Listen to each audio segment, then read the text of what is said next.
ನಿಮಗೆ ಕಾನೂನಿನ ಒಂದು ಕೆಲಸ ಕಾರ್ಯಗಳಲ್ಲಿ ತೊಡಗಬೇಕಂತೇಳಿ ಅನಿಸಿತ್ತಾ ಸರ್ ಅಥವಾ ಹೇಗೆ?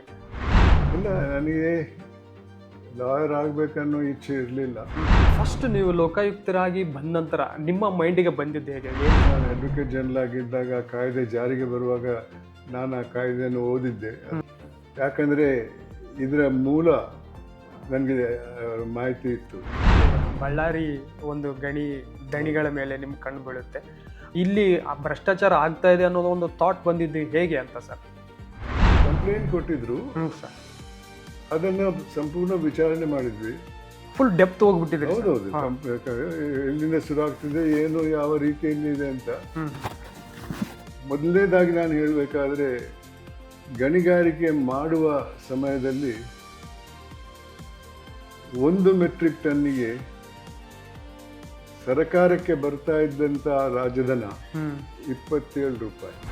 ಹಗರಣಗಳನ್ನ ಬೆನ್ನು ಹತ್ತಿ ನೀವು ಈ ಹಗರಣಗಳ ವಿಚಾರವಾಗಿ ಧ್ವನಿ ಎತ್ತಿದಾಗ ಒಂದಿಷ್ಟು ಅಪೋಸ್ಗಳು ಬಂದಿತ್ಯಾ? ಖಂಡಿತ ಬಂದಿತ್ತು.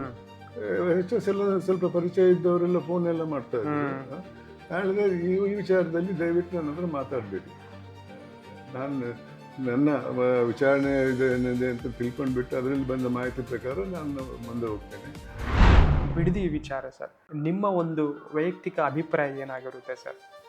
ನನ್ನ ಅನಿಸಿಕೆಯಲ್ಲಿ ಈ ಪ್ರಾಜೆಕ್ಟು ಸದ್ಯದಲ್ಲೇ ಆಗಬಾರದು. ಯಾಕಂದರೆ ಕರ್ನಾಟಕದಲ್ಲಿ ಉಪೇಂದ್ರ ಅವರನ್ನು ಮತ್ತು ಆಮೇಲೆ ಬೇರೆ ನಾಯಕರುಗಳನ್ನು ರಾಜಕೀಯಕ್ಕೆ ಬರಬೇಕು ಅನ್ನುವಂಥ ವಿಚಾರ ಇಟ್ಕೊಂಡು ಹೊಸ ಒಂದು ಪಕ್ಷಗಳನ್ನು, ತಮ್ಮದೇ ಆದಂಥ ಪಕ್ಷವನ್ನು ನಿರ್ಮಾಣ ಮಾಡ್ತಾ ಇದ್ದಾರೆ. ಈ ರೀತಿಯಾದಂಥ ಬದಲಾವಣೆ ಕರ್ನಾಟಕ ರಾಜ್ಯದಲ್ಲಿ ಅವಶ್ಯಕತೆ ಇದೆಯಾ, ಬರ್ಬೇಕಂತೇಳಿ ಅನಿಸ್ತಾ ಇದೆಯಾ? ಚುನಾಯಿತರಾಗಿ ಬರುವಂಥ ವ್ಯಕ್ತಿಗಳಲ್ಲಿ ಜನತಾ ಸೇವೆ ಮಾಡುವಂಥ ಇಚ್ಛೆ ಇದ್ದರೆ ಅದರಲ್ಲೇನು ತಪ್ಪಿಲ್ಲ. ಭಾರತದ ಸುಪ್ರೀಂ ಕೋರ್ಟ್ನ CJ ಒಬ್ಬರು ಭಾರತದ ಯುವಕರು ಜಿರಳೆ ಇದ್ದಂಗೆ ಸೋಷಿಯಲ್ ಮೀಡಿಯಾನ ತಮಗೆ ಬೇಕಾದಂಗೆ ಯೂಸ್ ಮಾಡ್ಕೊತಾರೆ ಅನ್ನುವಂಥ ಒಂದು ಹೇಳಿಕೆಯಿಂದಾಗಿ ಇವತ್ತಿನ ಯುವಕರು ಕಾಕ್ರೋಚ್ ಅನ್ನುವಂಥ ಒಂದು ಪಕ್ಷನೇ ಸ್ಟಾರ್ಟ್ ಮಾಡಿಬಿಟ್ರು. ಅದಕ್ಕೆ ಆದಂಥ ನಿರುದ್ಯೋಗ ಯುವಕರು ಅದಕ್ಕೆ ಜಾಯ್ನ್ ಆಗಿಬಿಟ್ಟು ಒಂದು ಕ್ರಾಂತಿನೇ ನಿರ್ಮಾಣ ಮಾಡಿದ್ರು. ಇದರ ಒಂದು ವಿಚಾರವಾಗಿ CJ ಅವರ ಹೇಳಿಕೆ ಆಗಿರ್ಬೋದು, ಯುವಕರ ಒಂದು ಈ ನಡೆಯ ಬಗ್ಗೆ ಅನಿಸಿಕೆಯಲ್ಲಿ ಹೇಳಿಕೆ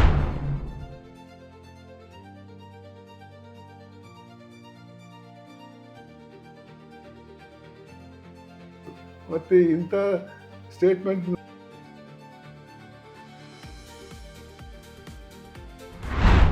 ಭ್ರಷ್ಟಾಚಾರದ ಒಂದು ರೀತಿ ಬದಲಾಗಿದೆಯಾ ಅಥವಾ ಅದು ಇನ್ನೂ ಹಾಗೇ ಇದೆಯಾ ಅಂತೇಳಿ ಅನಿಸ್ತಾ ಇದೆ?